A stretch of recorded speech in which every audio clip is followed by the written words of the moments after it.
जय हिंद दोस्तों, मैं कृष्णा एजुकेशन फील्ड चैनल पर आप सभी का स्वागत करता हूं। आज का हमारा टॉपिक है कक्षा 6 अभ्यास दक्षता अभ्यास क्या 13। ठीक है, आइए इसमें देखते हैं। पहले नंबर सवाल क्या दिया है कि चित्र में त्रिभुज ए बी डी समांतर है। त्रिभुज सी डी बी को देखकर निम्नलिखित वैकल्पिक उत्तरों में सही उत्तर छात्र कर अपने अभ्यास पुस्तिका पर लिखिए। ठीक है, तो सबसे पहले जो समांतर है इसको लिख लेते हैं। समांतर क्या है? त्रिभुज ए बी डी क्या है? समांतर है त्रिभुज सी बी डी। ठीक है, तो इसमें क्वेश्चन में क्या पूछ रहा है? पहले पूछा है कोण ए के संगत कोण। ठीक है, इसके संगत कोण हमसे पूछा है। तो कोण ए ये है हमारा, तो संगत मतलब इसके आगे का ये वाला, तो कोण सी। आप यहाँ से चित्र समझ लीजिए। तो त्रिभुज ए बी डी मतलब ए बी डी समांतर है त्रिभुज सी बी डी के। तो ए ये 90 अंश है, तो ये भी मतलब सॉरी ये यहाँ पर ए यहाँ पर है, ए यहाँ पर है, सी यहाँ पर है। ए जो है कोण ए कोण सी के समांतर है, और भुजा ए बी जो है सी डी के समांतर है। भुजा ए बी क्या है? सी डी के समांतर है। देखिए आप, भुजा ए बी जो है वो सी डी के समांतर होता है। मतलब कि जो सर्वांगसमता लिखा जाता है वो संगत भुजाओं और संगत कोणों के अनुसार लिखा जाता है। जैसे कि कोण ए का संगत कोण कौन सा है? ये आगे वाला, मतलब कोण सी। ऑप्शन कौन सा सही है हमारा? ऑप्शन नंबर तीसरा हमारा सही है। उसके बाद दूसरे सवाल में क्या दिया हमारा? भुजा ए बी की संगत भुजा। भुजा ए बी की संगत भुजा क्या होगी? भुजा सी डी होगी, क्योंकि वही लिखा ही है ना। ए बी डी समांतर है किसके? सी डी बी के। मतलब ए बी संगत है सी डी के, और बी डी संबंध है, बी डी जो संबंध है संगत है डी बी के। तो ये ऐसा होता है। तो यहाँ पे क्या पूछा है? ए बी की संगत भुजा, तो ये ए बी है। ए बी की संगत भुजा क्या होगी? D B. मतलब ऑप्शन कौन सा सही होगा? D B. सॉरी, यहाँ पे हमसे पूछा है ए बी। ठीक है, यहाँ पे हमने बी लिख दिया, यहाँ पे डी रहेगा और यहाँ पर हमारे बी रहेगा। ठीक है, त्रिभुज डी बी, तो यहाँ पे हमारा सी डी हो जाएगा। ठीक है, क्योंकि यहाँ पे देखिए सी डी लिखा है, तो सी डी हमारा कौन सा सही है? ये पहला ऑप्शन हमारा क्या है इसका? सही है, डी सी या सी डी। उसके बाद आइए देखते हैं तीसरे नंबर सवाल में क्या दिया है हमारा कि भुजा ए डी की संगत भुजा। अच्छा, ए डी की संगत भुजा क्या है? सी बी या बी सी कह सकते हैं। तो सी बी है, ये ऑप्शन दिया है, तो ऑप्शन नंबर पहला हमारा सी बी ठीक है। ठीक है, उसके बाद देखते हैं चौथे नंबर सवाल क्या दिया है कि भुजा डी बी की संगत भुजा। डी बी की संगत भुजा क्या होगी? B D. ठीक है, बी डी कहाँ? ये है भुजा बी डी, मतलब चौथे का बी डी, मतलब पहला ऑप्शन हमारा ठीक है। उसके बाद आइए देखते हैं दूसरे नंबर सवाल में क्या दिया है कि यदि कक्षा 6 में सभी शिक्षार्थी 4 सेमी 5 सेमी 6 सेमी वाले भुजा का एक त्रिभुज की रचना करें तो क्या बनने वाले त्रिभुज सर्वांगसम होंगे? तो हाँ ठीक होंगे, क्योंकि इसमें हाँ यहाँ पे लिखेंगे हाँ क्या होंगे? सर्वांगसम होंगे। क्यों होंगे बताते हैं। सर्वांगसम होंगे क्यों होंगे? देखिए 4 सेमी एक त्रिभुज बना रहे हैं, तो 6 सेमी इसका कहाँ हो जाएगा? 5 सेमी 4 सेमी। अब कोई शिक्षार्थी जो है वो शिक्षार्थी ऐसे बना दिया, नहीं तो कोई शिक्षार्थी ऐसे बना देगा। बनाना तो 4 5 6 को ही है ना, 4 5 6 सेमी के त्रिभुज बनाना है, चाहे जैसे आप बना दें बनेगा तो सब एक ही ऊपर ढकेगा, तो क्या है? सर्वांगसम है, चाहे जैसे आप बनाइए। ठीक है, उसके बाद आइए तीसरी नंबर सवाल में क्या दिया है? यदि त्रिभुज ए बी सी सर्वांगसम है त्रिभुज पी क्यू आर के, तथा ए बी जो है ए बी बराबर कितना है? 3.2 सेमी, बी सी बराबर कितना है? 5 सेमी, और सी ए बराबर कितना है? 7 सेमी। तो त्रिभुज पी क्यू आर की भुजाओं की माप लिखिए। तो हमने इससे पहले देखा था ना कि जो ए बी भुजा है वो संगत होगी पी क्यू के। तो हमारा ए बी बराबर कितना है? 3.2 सेमी।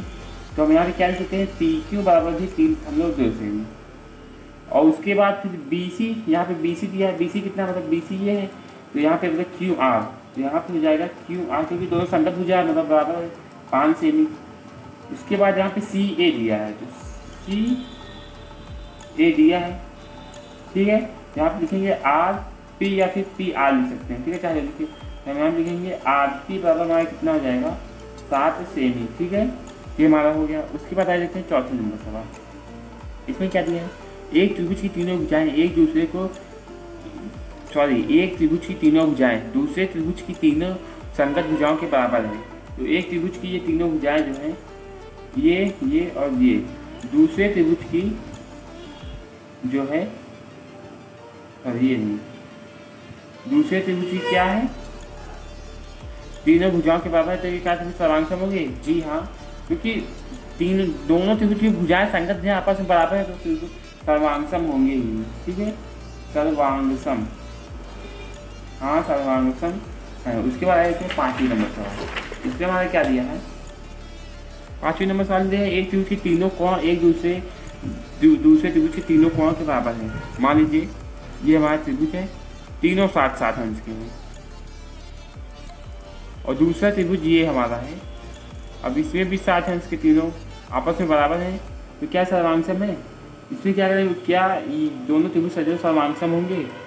यहाँ पे कोण के साथ दिया तो नहीं, कोई त्रिभुज इतना बड़ा हो सकता है, कोई त्रिभुज इतना बड़ा भी हो सकता है। तो यहाँ पे हमारा ऑप्शन गलत है, सर्वांगसम नहीं, सर्वांगसम नहीं होंगे।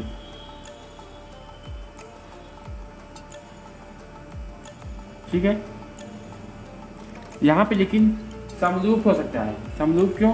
क्योंकि इसकी एकदम आकृति का एकदम समरूप मतलब इसके समान रूप का दिख रहा है। ठीक है, इसका डायरेक्ट 6वें नंबर सवाल कर दिया है।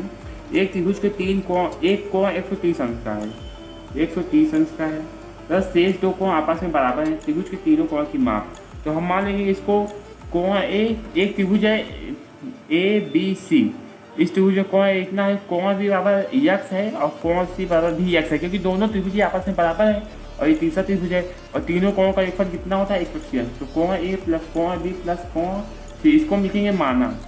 ये सब हमारा माना है, ये माना त्रिभुज ABC, और ये भी माना है, और ये भी माना है।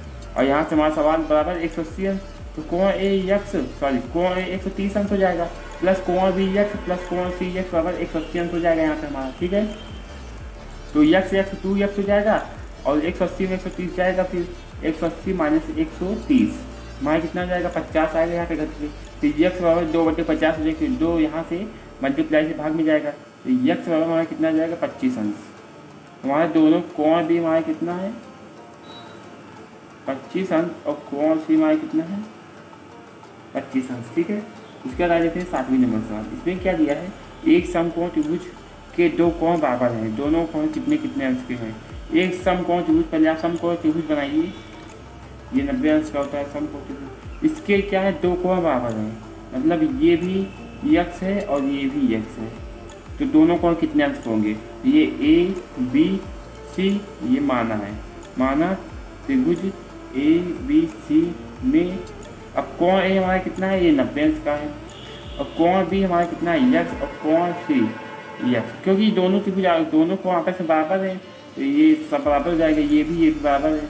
इसके बाद हम यहाँ पर लिखेंगे कोण A प्लस कोण B प्लस कोण C बराबर कितना होता है? 180 अंश, क्योंकि त्रिभुज के तीनों भुजाओं तीनों कोण का योगफल 180 अंश होता है। तो कोण A बराबर यहाँ पे कितना? 90 प्लस x बराबर 180 अंश हो जाएगा यहाँ पे हमारा। ठीक है, तो x 2x बराबर 180 माइनस 90 हो जाएगा यहाँ पे, तो 2x बराबर 90 जाएगा, तो 90 यहाँ पे आ जाएगा, तो x बराबर 90/2, x बराबर 45 अंश, मतलब दोनों हमारे 45 अंश हो जाएंगे। ठीक है, आइए देखते हैं 8वें नंबर सवाल। 8वें नंबर सवाल में हमारा क्या दिया है? पार्श्वांकित ये है चित्र में बिंदु DE त्रिभुज ABC की भुजा AB और AC पर इस प्रकार स्थित है कि DE जो है ये भुजा ABC के समांतर है। यदि कोण भी 30 अंश है, कोण 40 अंश है, तो x y z का मान है। तो आइए यहाँ पे देखते हैं कि ये जो DE है, ये भुजा रेखा DE जो है वो BC के समांतर है। मतलब क्या कि जब दो समांतर रेखाओं को तिर्यक रेखा काटती है तो उसके संगत को आपस में बराबर होते हैं। जैसे ये 30 अंश है, तो ये x बराबर क्या हो जाएगा? 30 अंश, क्योंकि ये संगत कोण है, ये दोनों बराबर होंगे। सॉरी, यहाँ पे y की जगह z है यहाँ पर। ठीक है, ये 30 अंश हो गया। अब उसके बाद देखिए त्रिभुज के तीनों कोणों का योगफल 180 होता है, या फिर ऐसे निकाल लें या फिर इसको पूरा ऐसे करके निकाल लें। और ये दोनों भी संगत रेखा समांतर रेखा है, ये संगत तिर्यक रेखा काटती जा रही है, तो ये x बराबर क्या होगा? y बराबर z, क्योंकि संगत कोण है। ठीक है, तो y बराबर z, तो एक का मान ज्ञात कर लीजिए आप, तो हम ज्ञात करेंगे इसका ABC यहाँ पे त्रिभुज ए बी सी में कोण ए प्लस कोण बी प्लस कोण सी बराबर 180 अंश। तो कोण ए हमारा कितना है 40 अंश प्लस कोण बी हमारा 30 अंश है प्लस कोण सी बराबर 180 अंश हो जाएगा। या फिर कोण सी बराबर हमारा क्या है वाई है, यहाँ पे लिखेंगे वाई। तो 4 3 7 70 अंश प्लस वाई इक्वल टू 180 अंश। ठीक है, तो वाई बराबर 180 माइनस 70 हो जाएगा। तो वाई बराबर 70 गया हमारा तो 110। तो वाई बराबर 110 अंश हो गया। तो वाई बराबर जेड बराबर 110 अंश। ठीक है, ये सवाल हमारा है।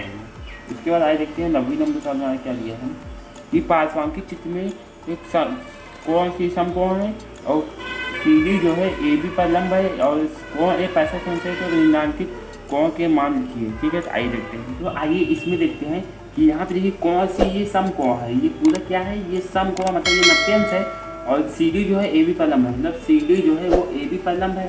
तो यहाँ पर भी 90 अंश लंब होता है तो वहाँ पे 90 अंश का कोण बनता है। ठीक है, क्योंकि किसी रेखा को दो बराबर भागों में बांटता है लंब होने पर। तो ये 90 अंश हो गया। तो इसमें देखिए हमारा दो कोण मालूम है, एक कोण नहीं मालूम है, तो निकाल लेंगे कैसे। त्रिभुज के तीनों कोण का एक अंश होता है ऐसे। यहाँ पे लिखेंगे त्रिभुज ACD में। ठीक है, तो कोण ए हमारा कितना है 65 अंश है प्लस कोण बी 90 अंश है प्लस कोण सी हमें नहीं मालूम होता। यहाँ पे लिखेंगे कोण सी बराबर 180 अंश। तो 90 और 65 90 10 155 अंश हो जाएगा। तो कोण सी बराबर 180 माइनस 155 अंश हो जाएगा यहाँ पे। और कोण सी बराबर 55 5 60 35 अंश हो जाएगा। ठीक है, सॉरी 35 से 25 अंश हो जाएगा। तो हमारा कोण सी कितना हो जाएगा ये 25 अंश। अब उसके बाद देखिए आप, ये तो लंब था, जब ये समकोण है तो 90 अंश का ये पूरा है, 25 अंश हमें मालूम है, ये नहीं मालूम है। तो यहाँ पे लिखेंगे कोण सी बराबर, ये इसको मान लेंगे यक्स। कोण सी बराबर जो है हमारा 25 अंश प्लस यक्स अंश। और कोण सी हमारा कितना समकोण मतलब 90 अंश का बराबर 25 प्लस यक्स हो जाएगा। तो यक्स बराबर हमारा 25 में से 90 जाएगा माइनस 25, सॉरी 90 में 25 जाएगा, हमारा कितना आएगा यक्स बराबर हमारा जाएगा 65। ठीक है, ये 65 अंश हो जाएगा। तो यहाँ पे हमारा आ जाएगा 65 अंश। तो ये हमें मालूम हो गया। लेकिन सॉरी इसमें से क्या कर रहा है, पहला हमसे पूछ रहा है कि कोण ACD मतलब ACD ये हमसे पूछा है कितना है 25 अंश का, जो कि यहाँ पे निकाले थे। हम यहाँ पे लिख सकते हैं कोण ACD बराबर कितना 25 अंश का। इतना लिखने के बाद इसके नीचे आएगा। ठीक है, इसके बाद हमसे दूसरा क्या कह रहा है कि कोण BCD तो यहाँ पर हमने निकाला है। यहाँ पर लिखेंगे कोण BCD बराबर 65 अंश। उसके बाद आइए देखते हैं तीसरी नंबर सवाल क्या दिया है कि कोण CBD मतलब CBD ये हमसे क्या रहा है, देखिए यहाँ पर 90 65 था, यहाँ पर भी 90 65 था, बच्चा कितना 25 अंश। तो हम इसको ऐसे भी लगा सकते हैं क्या कि इन तीनों का योगफल 180 अंश होता है। तो यहाँ पर हम लिखेंगे कि ये कोण सी बराबर 90 अंश प्लस इसके नीचे से, और ये हमारे कोण सी 65 अंश है प्लस ये कोण बी को कोण बी रहने देंगे, यहाँ पे लिख देंगे 180 अंश। 90 65 कितना हो जाएगा 110 नहीं 155। तो कोण बी बराबर 180 अंश माइनस 155 अंश हो जाएगा यहाँ पे। तो कोण बी बराबर क्या हो जाएगा 25 अंश। ठीक है, ये हमारा कोण बी मतलब क्या हो गया, कोण CBD बराबर कितना होगा 25 अंश। दक्षता अभ्यास 13 द